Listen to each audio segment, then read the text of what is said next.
तो आपका पहला क्वेश्चन है फ्रेंड्स यहाँ पे, सूर्य का अध्ययन करने वाला पहला अंतरिक्ष आधारित भारतीय मिशन का नाम क्या है। तो यहाँ पर सूर्य का अध्ययन करने वाला पहला अंतरिक्ष आधारित भारतीय मिशन का नाम है आदित्य L1। तो ऑप्शन नंबर ए हो जाएगा इसका करेक्ट आंसर। फ्रेंड्स बात करते हैं आदित्य L1 के बारे में यहाँ पर। तो देख लीजिए, आदित्य L1 सूर्य का अध्ययन करने वाला पहला अंतरिक्ष आधारित भारतीय मिशन होगा। अंतरिक्ष यान को सूर्य पृथ्वी प्रणाली के लैग्रेंज बिंदु L1 के चारों ओर एक प्रभामंडल कक्षा में रखा जाएगा जो पृथ्वी से लगभग 1.5 मिलियन किलोमीटर दूर है। L1 बिंदु के चारों ओर प्रभामंडल कक्षा में रखे गए उपग्रह को बिना किसी ग्रहण के सूर्य को लगातार देखने प्रमुख लाभ होता है। इससे वास्तविक समय में सौर गतिविधियों और अंतरिक्ष मौसम पर इसके प्रभाव को देखने का अधिक लाभ मिलेगा। ओके, तो फ्रेंड्स जैसे आपने देखा था चंद्रयान 3 में वो लैंड हुआ था मून के सरफेस पे, बट ये यहाँ पर सूर्य के थोड़े किलोमीटर दूर रह करके उसके बारे में अध्ययन करेगा। ओके, तो ये लैंड नहीं होता है। ओके, बात करते हैं यहाँ पर अगले क्वेश्चन की, आदित्य L1 मिशन को कब लॉन्च किया गया है। तो आदित्य L1 मिशन को लॉन्च किया गया है 2 सितंबर 2023 को। तो देखिए इसके इंपॉर्टेंट पॉइंट्स को। तो फ्रेंड्स देखिए, आदित्य L1 मिशन को 2 सितंबर 2023 की सुबह 11:50 पर सतीश धवन स्पेस सेंटर श्रीहरिकोटा आंध्र प्रदेश से लॉन्च किया गया है। फ्रेंड्स आपको याद रखना है ये डेट को। बात करते हैं अगले क्वेश्चन की, आदित्य L1 मिशन को किस रॉकेट से लॉन्च किया गया है। तो आदित्य L1 मिशन को लॉन्च किया गया है PSLV XL C57 से। तो ऑप्शन नंबर बी है यहाँ पर बिल्कुल सही। बात करते हैं इसके फुल फॉर्म की। PSLV का फुल फॉर्म होता है polar satellite launch vehicle. Friends आपका अगला क्वेश्चन है, आदित्य L1 किसका अध्ययन करने वाला पहला अंतरिक्ष आधारित भारतीय मिशन है।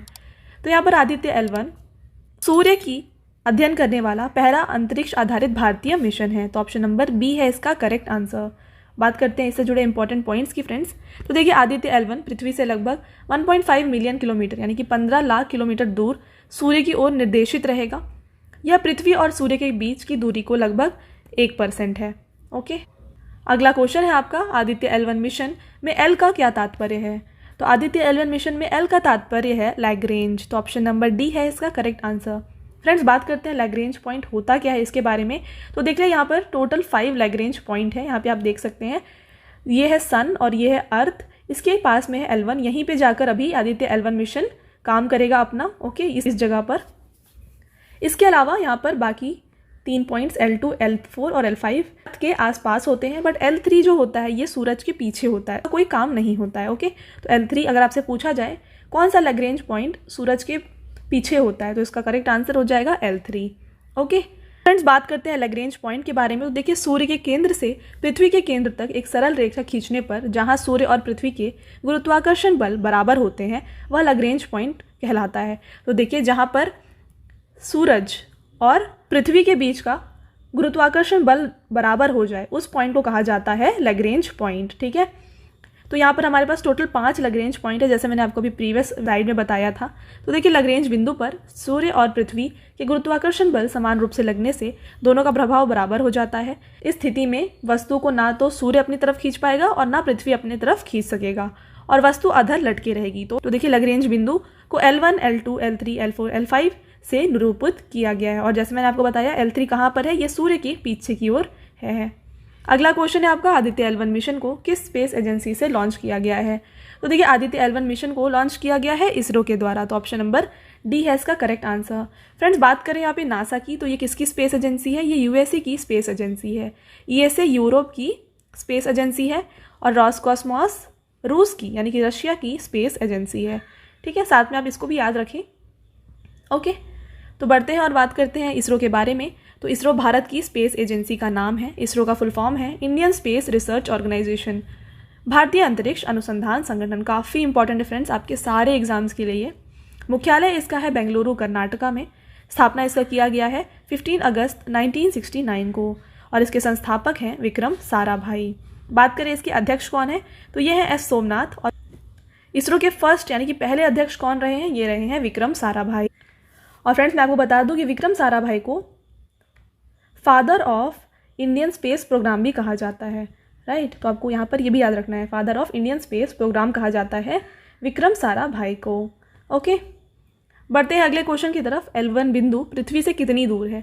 तो L1 बिंदु कितनी दूर है पृथ्वी से, ये है 1.5 मिलियन किलोमीटर दूर।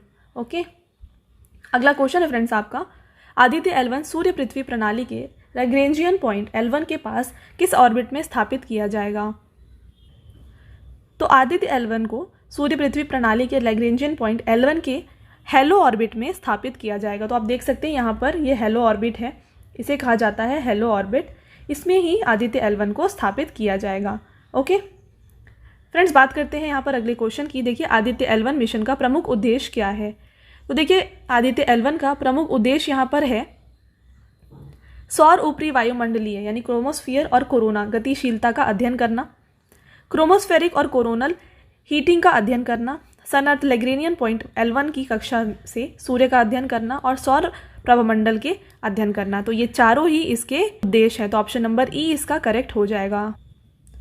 तो फ्रेंड्स आप यहाँ पे देख रहे हैं, यहाँ पे कोरोना और क्रोमोस्फीयर दिया हुआ है। तो ये है क्या?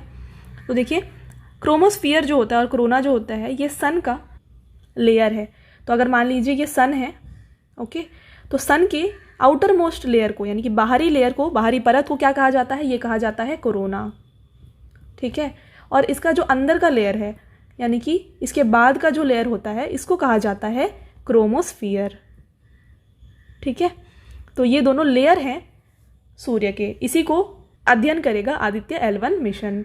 ओके, आई होप आपको क्लियर है फ्रेंड्स। ये बात करते हैं अगले पॉइंट की। तो देखिए लैग्रेंज पॉइंट 1 का नामकरण किस इतालवी फ्रांसीसी गणितज्ञ के नाम पर किया गया है?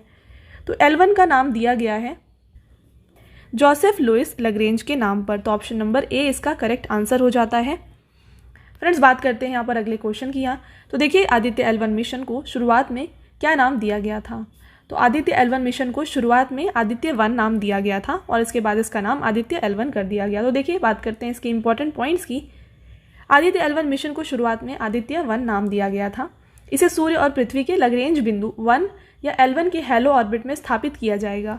इस वजह से इसका नाम बदल करके आदित्य L1 कर दिया गया है। ओके फ्रेंड्स, बात करते हैं अगले क्वेश्चन की। यहाँ पर भारत सूर्य मिशन लॉन्च करने वाला एशिया का कौन सा देश बन गया है? तो भारत सूर्य मिशन लॉन्च करने वाला पहला देश बन गया है। ओके, तो ये बहुत ही इंपॉर्टेंट क्वेश्चन है आपके सारे एग्जाम्स के लिए।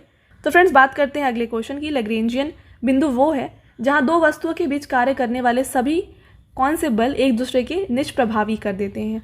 तो जैसे हमने अभी बात की थी कि ये एक ऐसा पॉइंट होता है जहाँ पर सूर्य की और पृथ्वी की गुरुत्वाकर्षण बल जो होती है वो बराबर हो जाती है। इस वजह से जो भी वस्तु वहाँ जाती है ना तो वो सूर्य तरफ खींचेगी और ना ही वो पृथ्वी की तरफ खींचेगी। तो इसका जो करेक्ट आंसर है ये हो जाएगा ऑप्शन नंबर बी, गुरुत्वाकर्षण बल। ओके, बात करते हैं फ्रेंड्स अगले क्वेश्चन की। तो देखिए आदित्य L1 मिशन लॉन्चिंग के ठीक कितने दिन बाद यह अपने पॉइंट L1 तक पहुंचेगा? तो L1 पॉइंट में पहुंचने के लिए आदित्य L1 मिशन को लगेंगे टोटल 127 दिन। ठीक है, तो फ्रेंड्स आपका यहाँ पर अगला क्वेश्चन है आदित्य L1 मिशन के साथ कितने पेलोड भेजे जाएंगे? तो आदित्य L1 मिशन के साथ यहाँ पर कुल 7 पेलोड को भेजा जाएगा। तो ऑप्शन नंबर सी इसका करेक्ट आंसर है। तो ये कौन कौन से पेलोड हैं हम इनके बारे में यहाँ पर डिस्कस करते हैं। तो देखिए इन 7 पेलोड के नाम देख लीजिए। VELC जिसे कहते हैं visible emission line coronagraph, SUIT जिसका फुल फॉर्म है solar ultraviolet imaging telescope, SOLEX जिसका फुल फॉर्म है solar low energy x-ray spectrometer, Helios यानी कि high energy L1 orbit x-ray spectrometer, ASPEX यानी कि Aditya solar wind particle experiment और PAPA यानी कि plasma analyser package for Aditya. Last है advanced triaxial high resolution digital magnetometers. तो ये हैं कुल 7 पेलोड जो भेजे जा रहे हैं आदित्य L1 मिशन में। तो फ्रेंड्स बात करते हैं इसके बारे में। तो देख लीजिए विजुअल एमिशन लाइन क्रोनोग्राफ जो कि हम पढ़ रहे थे VELC, सूर्य के वायुमंडल के सबसे बाहरी भाग यानी कि कोरोना, जैसे मैंने आपको बताया कि सौरगद यानी कि सूर्य का जो बाहरी लेयर है यानी बाहरी परत है उसे कोरोना कहा जाता है, और सूरज में होने वाले सभी शक्तिशाली विस्फोटों यानी कोरोनल मास इंजेक्शन की गतिशीलता का अध्ययन करेगा। बात करेंगे solar ultraviolet imaging telescope SUIT की। तो ये क्या करेगा देख लीजिए, ये पेलोड अल्ट्रावायलेट के निकट सौर प्रकाश मंडल और क्रोमोस्फीयर की तस्वीरें लेगा। Aditya solar wind particle experiments, तो ये क्या करेगा, और plasma analyser package for Aditya, ये क्या करेंगे ये दोनों, ये पेलोड सौर पवन और शक्तिशाली आयनों के साथ साथ उनके ऊर्जा वितरण का अध्ययन करेंगे। ओके फ्रेंड्स बात करते हैं अगले पेलोड की। तो देखिए solar low energy x-ray spectrometer और high energy L1 orbiting x-ray spectrometer क्या करेंगे, ये विस्तृत एक्सरे ऊर्जा रेंज में सूर्य से आने वाली एक्सरे किरणों का अध्ययन करेंगे। और लास्ट है मैग्नेटोमीटर पेलोड, इसको L1 बिंदु पर 2 ग्रहों के बीच चुंबकीय क्षेत्र को मापने के लिए बनाया गया है। ओके, तो ये हो गए कुल 7 पेलोड और उनके काम जो ये करने वाले हैं आदित्य L1 मिशन में ही। ठीक है फ्रेंड्स, आपका अगला क्वेश्चन है यहाँ पर आदित्य L1 मिशन की अवधि कितनी है। तो यहाँ पर आदित्य L1 की अवधि है ये है लगभग 5.2 वर्ष। ओके, अगला क्वेश्चन फ्रेंड्स, इसरो के आदित्य L1 मिशन के प्रधान वैज्ञानिक कौन है। ये आपके लिए काफ़ी इंपॉर्टेंट होने वाला है। आदित्य L1 के प्रधान वैज्ञानिक हैं डॉक्टर शंकर सुब्रमण्यम के। तो ऑप्शन नंबर ए हो जाता है यहाँ पर करेक्ट आंसर।